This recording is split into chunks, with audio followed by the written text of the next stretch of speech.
मोरध्वज नाम के एक राजा थे, बड़े अच्छे राजा थे। उनका नियम था कि दान करके ही भोजन ग्रहण करते थे। और याद रखना मेरी मां, हम हिंदुओं का धर्म यह है कि हम जब रोटी बनाएं तो पहली रोटी नियम से गौ माता की निकालें। हम हिंदुओं का कर्तव्य है कि हम आखिरी रोटी कुत्ते को निकालें।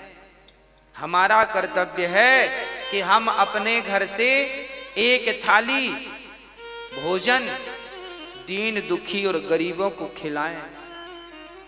पहले जब हम भोजन करते थे हमारे भारत में, तो हमारे बाप दादा बाहर निकलकर देखा करते थे कि हमारे द्वार पर कोई बैठा तो नहीं है। अच्छा, पहले के घर ऐसे बनते थे कि घर के बाहर बैठने की एक पट्टी होती थी। पुराने घर ऐसे ही बनते थे कि कोई भी आके बाहर बैठ जाता था, और हम लोग भी बाहर कभी कभी घर वाले भी बैठते थे, बातें होती थी, चर्चाएं, सत्संग। तो पहले हर घर में ऐसा व्यवस्था थी कि बाहर बैठने की एक पट्टी हुआ करती थी, पक्की। पर्ची बोलते थे बाहर, आंगन बोलो, आंगन अलग है, पर्ची बोलते थे, होती थी। जब आप भोजन करने बैठे तो बाहर निकलकर जरूर देखें कि आपके बाहर कोई है तो नहीं भूखा। ऐसा तो नहीं कि आप अंदर भोजन कर रहे हैं और बाहर कोई आपके घर पे ही भूखा बैठा है। आपके द्वार पर कोई भूखा बैठा है, उसके पेट भरने की जिम्मेदारी आपकी है। ये हमारे भारत का धर्म है, हमारा धर्म है, हमारे वेद यही सिखाते हैं। इसलिए अपनी एक थाली आप कभी जाया करो गरीबों के बीच में।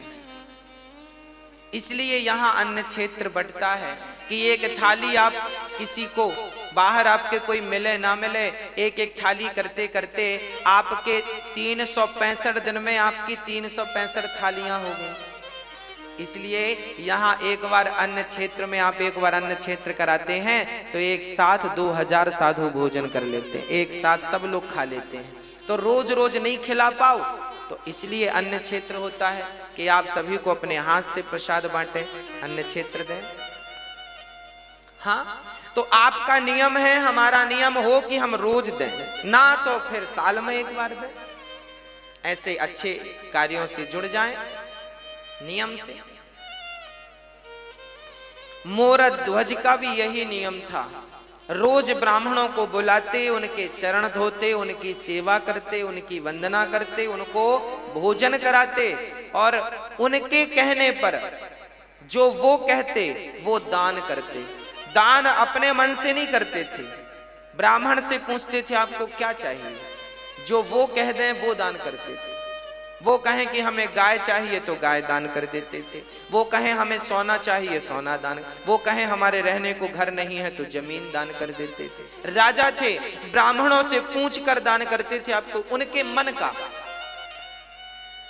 ऐसे सत्यनिष्ठ राजा मोरध्वज, इनका डंका बजने लगा पूरे दुनिया में। इनके जैसा राजा, इनके जैसा दानी, इनके जैसा धर्मनिष्ठ ना भूतो ना भविष्य। एक दिन जब भगवान श्री कृष्ण थे तब अर्जुन ने कहा, चूंकि धर्मराज युधिष्ठिर ने यज्ञ किया था, उस यज्ञ में सबको भोजन, लाखों लोगों को भोजन कराया था, और इतना दान दिया गया था कि ब्राह्मण लेकर जा ना सके, कुछ छोड़कर चले गए। एक दिन अर्जुन ने बड़े अहंकार से कहा कि कन्हैया, आज तक मेरे भैया जैसा यज्ञ और दान आज तक किसी ने किया है? तो भगवान है। जब अर्जुन ने कहा कि मेरे भाई युधिष्ठिर जैसा यज्ञ, इनके जैसा है कोई धर्मात्मा दानी, तब भगवान मुस्कुरा के बोले, अर्जुन तुम्हारे भाई का नाम तो दानियों में सबसे नीचे है। अब अर्जुन को बड़ा बुरा लगा, इतना दान करने के बाद भी लिस्ट में नीचे नाम। तो अर्जुन ने कहा, फिर ऊपर किसका नाम है? भगवान ने कहा आप अर्जुन तुम मत सुनो, अपना काम करते रहो। नहीं नहीं प्रभु बताओ ऊपर नाम किसका है? तब भगवान ने कहा सबसे ऊपर नाम है मेरे प्यारे भक्त मोरध्वज का। अर्जुन को बड़ा बुरा लगा। अर्जुन को लगा कि मेरे भाई से बड़ा दानी, उनको डाउट था कि मेरे भैया से बड़ा दानी हो नहीं सकता। अर्जुन बोले प्रभु हमें देखना है कि वो कैसा दानी है, क्या दे सकता है। अरे हमारे भाई ने क्या नहीं दिया, धर्मराज युधिष्ठिर ने इतना दिया पंडित जी ले जा ना सके, ऐसा वो क्या दे सकता है। अर्जुन मानने को तैयार नहीं थे। मैं नहीं मानता कि वो दानी है। भगवान बोले तो परीक्षा ले लो। भगवान ने कहा ले लो। अर्जुन ने कहा आपके सहयोग के बिना परीक्षा संभव नहीं है। तो प्लान बनाया गया, यमराज जी को बुलाया गया, यमराज को शेर बना दिया गया, तुम शेर बन जाओ। बूढ़े शेर, दांत टूट गए सारे, और अर्जुन ब्राह्मण बन गए और भगवान श्री कृष्ण भी ब्राह्मण बन गए। दो पंडित जी और एक शेर, तीनों चले मोरध्वज के द्वार पर। भिक्षाम देही, भिक्षाम देही, हे राजन हमें भिक्षा दो।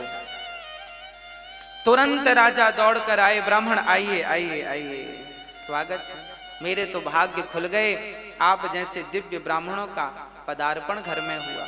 आए, मोरध्वज ने चरण धो करके, ब्राह्मण घर में कभी भी आए तो अपना अहंकार त्याग करके उसके चरण धोकर उसको अंदर ले जाइएगा। जब उसके चरण धोकर अंदर ले जाएंगे तो आपके सारे समस्त पाप नष्ट हो जाएंगे। चरण धोना परंपरा रही है हमारे यहाँ। एक बहुत बड़े कोई व्यक्ति थे, ज्ञानी, वो भी ब्राह्मण थे। उन्होंने अपनी बेटी की सुंदरता देखी तो एक सुंदरता देखकर एक लेख लिख दिया, मेरी बेटी इतनी सुंदर है, इतनी सुंदर, इतनी सुंदर। जैसे ही वो अपनी बेटी की सुंदरता का निरूपण अपने एक ग्रंथ में कर रहे थे तभी उनको कोढ़ का रोग हो गया। ब्राह्मणों को बुलाया, भाई हम तो देखो बेटी के ऊपर ये ग्रंथ तैयार कर रहे हैं, बेटी कितनी सुंदर है, लोग पढ़ेंगे, हमें कोढ़ क्यों हो गया। तब ब्राह्मणों ने कहा कि बाप थोड़ी बेटी की सुंदरता का वर्णन कर सकता है। अरे सुंदरता का वर्णन तो पति कर सकता है पत्नी की, मेरी पत्नी ऐसी सुंदर है। आप क्या तैयार कर रहे हैं ग्रंथ? आपको उसी पाप से रोग हो गया है, अब ठीक कैसे होगा? बोले सारे ब्राह्मणों को बिठाओ, इनके चरण धो और इनके चरण के धोए हुए जल से स्नान कर लो, अपने आप आपका रोग ठीक हो जाएगा। जब ब्राह्मणों के चरणों के धोने से स्नान किया तब उनका रोग ठीक हो गया।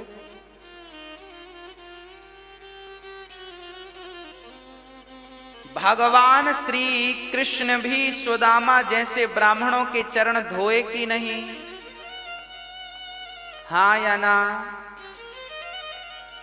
वो तो भगवान थे ना। भगवान को क्या जरूरत थी ब्राह्मण के चरण धोने की? अरे ब्राह्मण तो खुद पांव पड़ते हैं भगवान के, ब्राह्मण तो खुद भगवान के चरणों की धूल मस्तक पर रमाते हैं, ब्राह्मण तो खुद अपने आंसू बहाते हैं भगवान को पाने के लिए। उस परमात्मा के लिए हम रोते हैं और वो हमारे चरण क्यों धोएगा?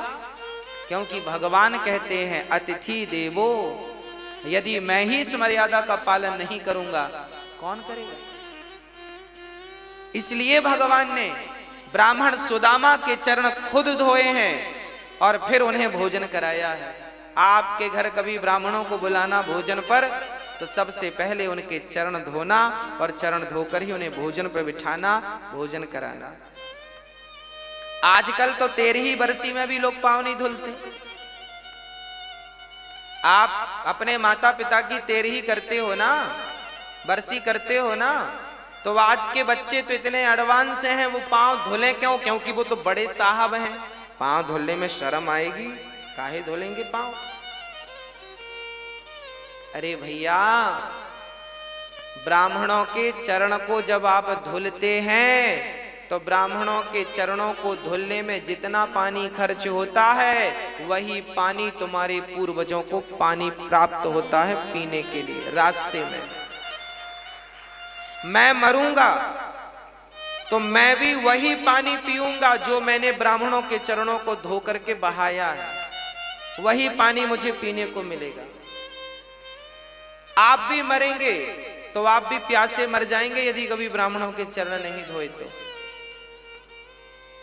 जीवन में जलदान करना चाहिए, जो जलदान करते हैं वो पानी मिलता है आपको। और यदि जलदान नहीं कर पाए तो फिर चरण धो ब्राह्मणों के। इसलिए 13 में चरण धोए जाते हैं। ब्राह्मण 13 ब्राह्मण के चरण धोकर बिठाया जाता ना प्रसादी के लिए। अब ये परंपराएं बंद हो गई हैं, लगभग सब मॉडल हो गए हैं, सब बड़े बन गए हैं, छोटा कोई बनना नहीं चाहता आजकल। आज एक बार कोई व्यक्ति बड़ा हो जाए उसके बाद छोटा नहीं बनना चाहता, वो कहता मैं तो खुद बड़ा हूं। गलत बात है। बड़ा वो नहीं है जो अपने आप को बड़ा बनाए और समझे, बड़ा वो है जो अपने आप को बिल्कुल मसक समान रूप कपिधरी अति लघु रूप पवन सुत लीन्हा। हनुमान जी लंका गए, बड़े बनकर नहीं गए, छोटे बनकर गए। इसलिए ब्राह्मणों के चरणों से प्रीति हो, माता पिता के चरणों से प्रीति हो, माता पिता के चरणों को धोया करो। चलो ब्राह्मणों के चरणों को नहीं धोते हो कोई बात नहीं, माँ के चरणों को धोगे तो उनका जो जल बचेगा वो भी तुम्हें मरने के बाद पानी के रूप में प्राप्त होगा, वही मिलेगा। और नहाने में तुमने जो 20 बाल्टी बहाए हैं ना उसका रत्ती भर मिलने वाला नहीं है।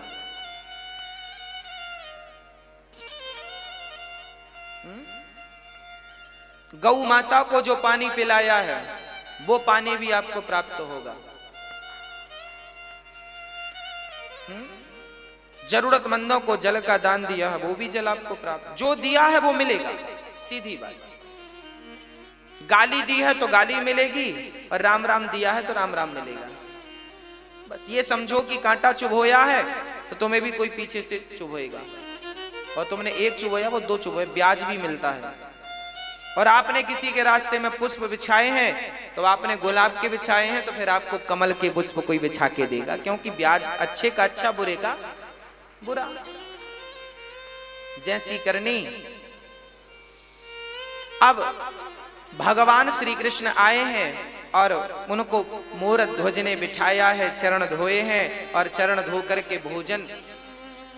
ब्राह्मणों ने कहा राजन हम भोजन बाद में करेंगे, पहले हमारा शेर बाहर खड़ा है उसे आप कुछ भोजन की व्यवस्था कीजिए। हाँ हाँ, मोरध्वज बोले बताइए शेर क्या खाएगा? उसके लिए हमारे पास बढ़िया जो कहें वो हलवा बनवाएं, जो कहें वो रोटियां बनवाएं, मालपुआ खवाएं। क्या खाता है आपका शेर? ब्राह्मण कहते हैं राजन हमारा शेर तो देखो सभी शेरों की तरह वो मांसाहार करता है, मांस खाता है। अच्छा, मोरध्वज बोले कोई बात नहीं हम मांस की व्यवस्था कर रहे हैं। अच्छा कहां से मांस लाओगे? बकरे को मारोगे? ना ना ना। गाय को मारोगे? ना। राम राम राम राम राम। फिर मुर्गी को मारोगे? ना ना ना ना।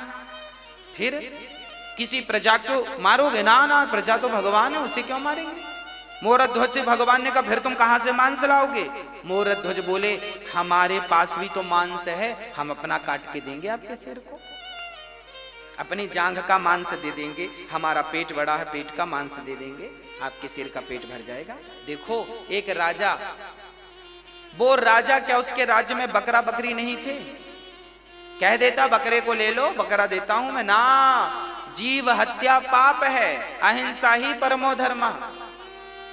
हम किसी की हत्या नहीं करेंगे, अपना मांस काट के देंगे। शिवी ने भी अपना मांस काट के एक कबूतर के लिए दिया था।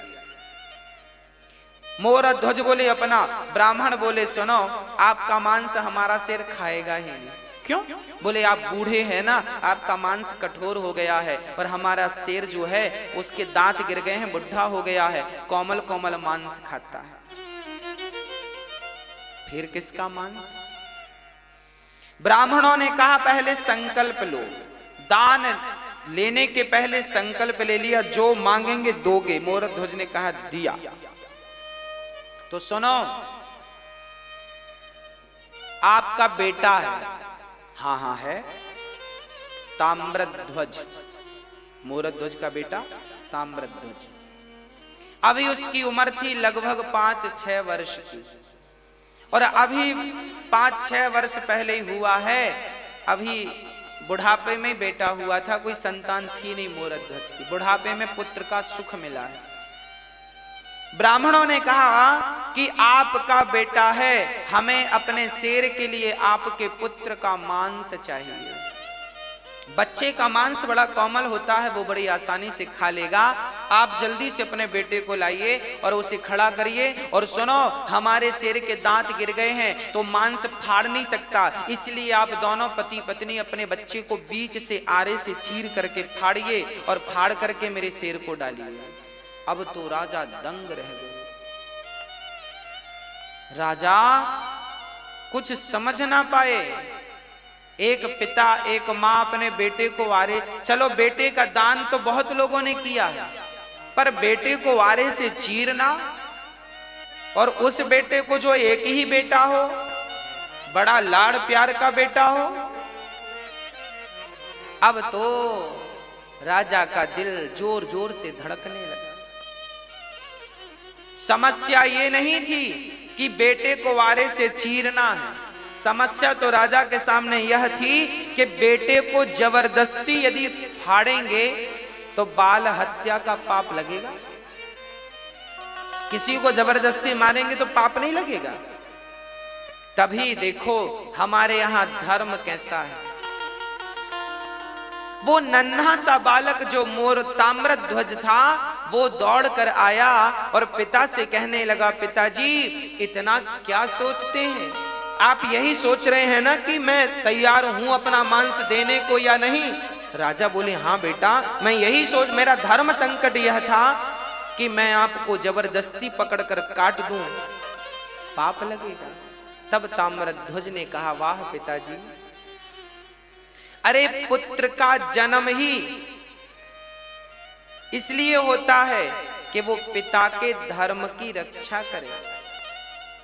जिस पुत्र ने अपने पिता के धर्म की रक्षा नहीं की, उस पुत्र का पुत्र होना व्यर्थ है, क्योंकि आपने अपने पिता के धर्म की रक्षा नहीं की। उस बेटे ने कहा, पिताजी आज आपका धर्म ना चला जाए, इसलिए अपने धर्म को बचाइए। बेटा चला गया तो कल दूसरा बेटा आ जाएगा, पर धर्म चला गया तो दोबारा धर्म लौट कर नहीं आएगा। इसलिए धर्मो रक्षति रक्षित, धर्म की रक्षा करो। ताम्रध्वज खड़ा हुआ। राजा ने आरा लकड़ी चीरने का आरा पकड़ा, पर रानी मां उसे तैयार करना बड़ा कठिन है। जब राजा ने कहा कि हमने ब्राह्मणों को वचन दिया है कि अपने पुत्र का मांस शेर को खिलाएंगे, पत्नी से कहा, क्या तुम इस धर्म में मेरा सपोर्ट करोगी? अच्छा, वो भी कह देती कि मेरा बेटा है, आपकी बस थोड़ी है। वो कहती मेरा भी अधिकार है, मैं नहीं मरने दूंगी इसे, तो भी धर्म का। फिर भी राजा अपने वचन को पूरा नहीं कर सकते थे। पर देखिएगा, तब का पति, तब की पत्नी और तब के पुत्र कैसे हुआ करते थे। पत्नी ने कहा, स्वामी जी आप अपने धर्म की रक्षा कीजिए, मेरे तो ऐसे 100 बेटे आपके धर्म के लिए बलिदान हैं, कुर्बान हैं। आपके धर्म के लिए यदि मैं मेरे पुत्र का, मेरे ममत्व का बलिदान देना पड़े तो मैं अपने ममत्व का बलिदान दे दूंगी। खड़ा कर दिया बेटे को, बेटे की मर्जी से, और आरा रखा गया। आरा चीर करके अब आरा सिर पे रखा, और जैसे ही आरा चलाने लगे, उस नन्हे से बच्चे ने कहा, पिताजी एक पल के लिए रुक जाइए, मां रुक जाइए। अंदर से गया और रुई लेकर के, रुई कान में लगा दी मां के, पिता के कान में। मां ने कहा, बेटा ये कान में तुमने रुई क्यों लगा दी?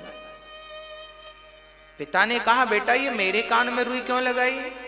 तब उस नन्हे से ताम्रध्वज ने कहा, पिताजी, माँ जी, जब आप आरा चलाओगी ना तो हो सकता है मैं दर्द के मारे चीखूं, हो सकता है मैं चिल्लाऊं, पर माँ मैं कितना भी चीखूं, मैं कितना भी चिल्लाऊं, मैं चाहता हूं कि मेरी चीख आपके कान तक ना जाए, इसलिए मैंने रुई लगा दी, क्योंकि कान तक मेरी चीख चली गई तो आप आरा चलाना रोक दोगे, और आरा चलाना रुक गया तो आपका धर्म ही संकट में पड़ जाएगा। और मैं नहीं चाहता कि मेरी कोई चीख आपके धर्म पर कोई बाधा बने, रुकना नहीं चाहिए आरा।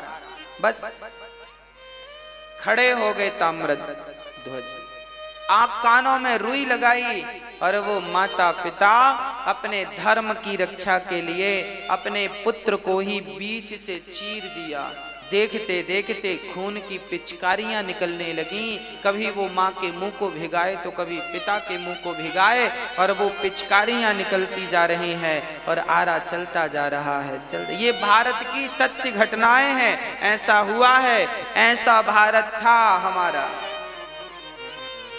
दर्शन करो इस भारत का, ऐसा भारत कि धर्म के लिए पुत्र तैयार हो गया, और धर्म के लिए माँ बाप ने बच्चे को आरे से, चूंकि वचन दे दिया था कि मैं आपको, आपके शेर को मांस दूंगा, 2 भागों में काट दिया।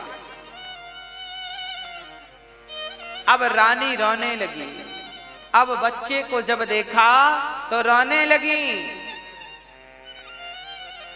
ब्राह्मणों ने कहा खबरदार, यदि आप रोए तो हमारा शेर मांस खाएगा नहीं, चला जाएगा भूखा, आपको रोना नहीं है। अब देखो, माँ ने बेटे को आरे से चीरा है, बेटा मर गया है, पर शर्त यह है कि इसके मरने पर रोना नहीं।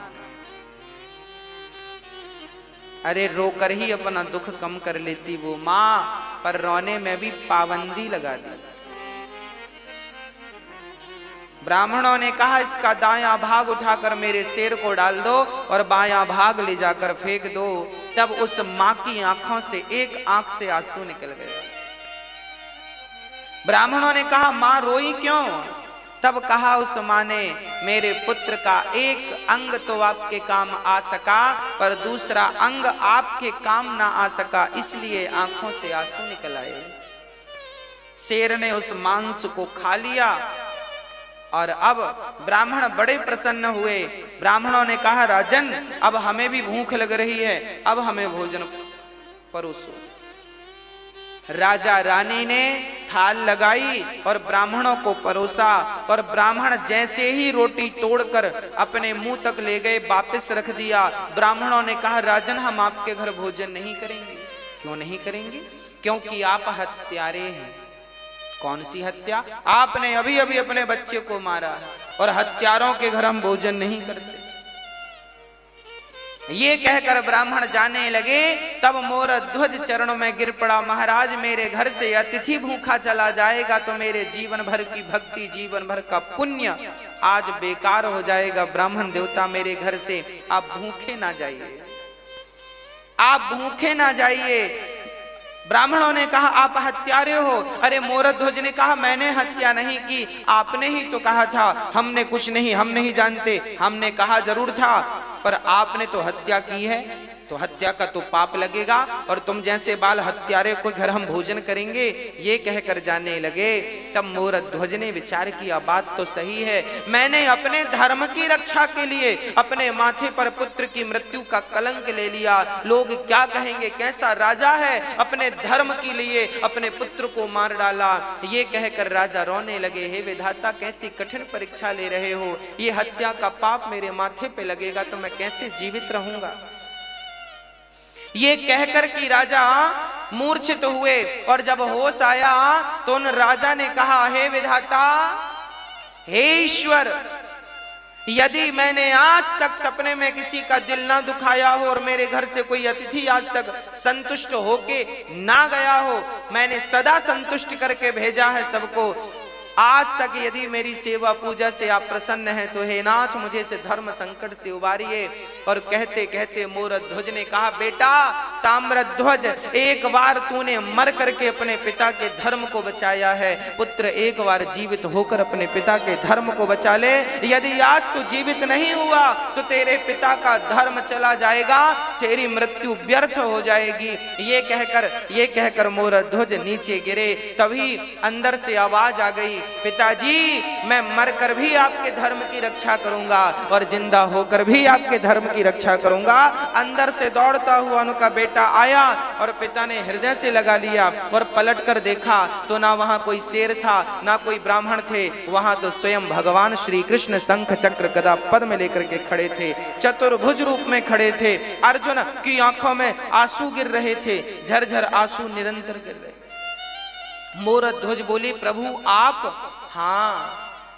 मोरध्वज रोने लगे, वाह प्रभु,